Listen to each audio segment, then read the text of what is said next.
വോട്ടേഴ്സിന് വിതരണം ചെയ്യാൻ കിറ്റുകൾ തയ്യാറാക്കിയെന്ന ആരോപണം ഉയർന്ന വയനാട് സുൽത്താൻ ബത്തേരിയിൽ 24-ൻ്റെ പ്രതിനിധി ഇപ്പോഴുണ്ട്. 1500-ഓളം കിറ്റുകളാണ് സുൽത്താൻ ബത്തേരിയിൽ നിന്ന് പിടികൂടിയത്. ഇന്നലെ BJP ആണ് കിറ്റുകൾ തയ്യാറാക്കിയതെന്നാണ് LDFിൻ്റെയും UDFിൻ്റെയും ആരോപണം. സുർജിത്ത് അയ്യപ്പത്ത് സുൽത്താൻ ബത്തേരി പോലീസ് സ്റ്റേഷന് സമീപം നിന്ന് നമുക്കൊപ്പം ചേരുന്നു. Surjit, good morning. സുർജിത്ത്, യഥാർത്ഥത്തിൽ ഏകദേശം എത്ര മണിക്കാണ് ലാസ്റ്റ് കിറ്റ് പിടികൂടിയത്? Good morning SKN. ഇന്നലെ കൊട്ടിക്കലാശത്തിന് ശേഷം ഈ കിറ്റുകൾ പിടികൂടുന്ന നടപടി തുടരുകയായിരുന്നു. 3 ഇടങ്ങളിൽ നിന്നായിട്ടാണ് കിറ്റുകൾ പിടികൂടിയിരിക്കുന്നത്. അതിൽ ഏറ്റവും പ്രധാനപ്പെട്ട കാര്യം ഈ വാഹനങ്ങളടക്കം പിടികൂടിയിരിക്കുന്നത് ബത്തേരിയിൽ നിന്നാണ്. ബത്തേരിയിൽ ഇപ്പോൾ ഞാൻ നിൽക്കുന്ന പോലീസ് സ്റ്റേഷനിൽ 2 വാഹനങ്ങൾ കാണാം.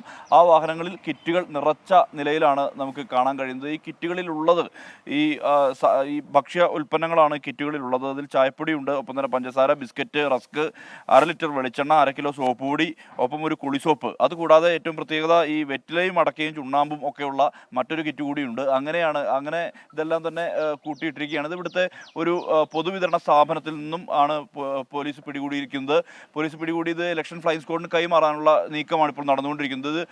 BJPക്ക് വേണ്ടി തയ്യാറാക്കിയ കിറ്റുകളാണ് എന്നുള്ള ആക്ഷേപമാണ് പ്രധാനമായും ഉന്നയിക്കപ്പെടുന്നത്. BJPയുടെ പ്രാദേശിക നേതാക്കളാണ് ഈ കിറ്റുകളെല്ലാം തന്നെ ബുക്ക് ചെയ്തെന്നുള്ള ആരോപണമാണ് ഉയരുന്നത്. ഇവിടെ മാത്രമല്ല, 5-ാം മൈൽ എന്ന് പറയുന്ന മാനന്തവാടിക്ക് അടുത്തുള്ള പ്രദേശത്തെ സൂപ്പർ മാർക്കറ്റിലും സമാനമായ രീതിയിൽ തന്നെ ഈ കിറ്റുകൾ കൂട്ടിയിട്ട നിലയിൽ കണ്ടെത്തിയിട്ടുണ്ട്. വിതരണത്തിന് വേണ്ടി തയ്യാറാക്കി വെച്ചിരുന്ന പോലെയാണ് ഉള്ളത്.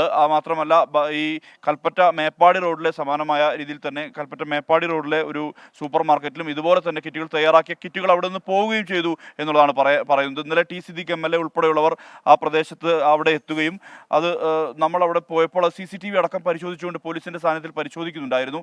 എന്തായാലും ഇതുമായി ബന്ധപ്പെട്ട ആരോപണം BJPയുടെ പ്രാദേശിക നേതാക്കൾ ഈ കിറ്റുകൾ തയ്യാറാക്കി അത് ആദിവാസി ഊരുകൾക്ക് ഉൾപ്പെടെ അത് വിതരണം ചെയ്യാൻ വേണ്ടി തയ്യാറാക്കി വെച്ച കിറ്റുകളാണ് എന്നുള്ള ആരോപണമാണുള്ളത്. ഈ ചാക്കിനകത്തെല്ലാം തന്നെ ഇതിലെല്ലാം തന്നെ ഇത്തരത്തിൽ ഈ ഭക്ഷ്യ ഉൽപ്പന്നങ്ങൾ, ചായപ്പൊടിയും പഞ്ചസാരയും റസ്കും ബിസ്ക്കറ്റും ഒക്കെ അടങ്ങുന്ന അത്തരം വസ്തുക്കളാണ് ഇതിനകത്തുള്ളത്. മാത്രമല്ല, തൊട്ടടുത്തുള്ള ഈ വാഹനത്തിൽ അട്ടപ്പെട്ടിയിലായി ഉള്ളത് ഈ വെറ്റിലയും അടക്കയും ചുണ്ണാമ്പും ഉൾപ്പെടെയുള്ള മുറുക്കാൻ ആവശ്യമായ വസ്തുക്കളാണ്. അപ്പോൾ ഇത് സ്വാഭാവികമായി ആദിവാസി മേഖലകളിലേക്ക് വിതരണം ചെയ്യാൻ വേണ്ടി തയ്യാറാക്കി വെച്ചിരിക്കുന്നതാണ് എന്നുള്ള തരത്തിലുള്ള ആക്ഷേപമാണ് LDFും UDFും ഉന്നയിക്കുന്നത്. ഇതുമായി ബന്ധപ്പെട്ട് പരാതികൾ ഉന്നയിക്കാൻ തന്നെയാണ് തീരുമാനം. മാത്രമല്ല, ഈ തെരഞ്ഞെടുപ്പ് കമ്മീഷൻ ഇതുമായി ബന്ധപ്പെട്ട് പരാതിയുമായി സമീപിക്കും എന്നുള്ളത് T സിദ്ദീഖ് MLA ഇന്നലെ രാത്രി തന്നെ വ്യക്തമാക്കിയാണ്. ഇന്നലെ രാത്രി 12:30 കൂടിയാണ് നമ്മൾ ഉൾപ്പെടെയുള്ളവർ സൂപ്പർ മാർക്കറ്റിൽ നിന്നും മടങ്ങിയത്. അവിടെ എല്ലാം തന്നെ ഇത്തരത്തിൽ ഈ കിറ്റുകളുമായി ബന്ധപ്പെട്ട് വലിയ ഒരു വിവാദത്തിലേക്ക് കിടക്കുകയാണ്. പക്ഷേ ഔദ്യോഗികമായി BJP ഇതിനോട് പ്രതികരിക്കാൻ തയ്യാറായിട്ടില്ല. അവരുടെ പ്രതികരണം ഇന്നുണ്ടാകും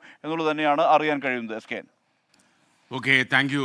സുർജിത്ത് അയ്യപ്പത്താണ് സുൽത്താൻ ബത്തേരി പോലീസ് സ്റ്റേഷൻ്റെ മുന്നിൽ നമുക്കൊപ്പം ചേർന്നത്.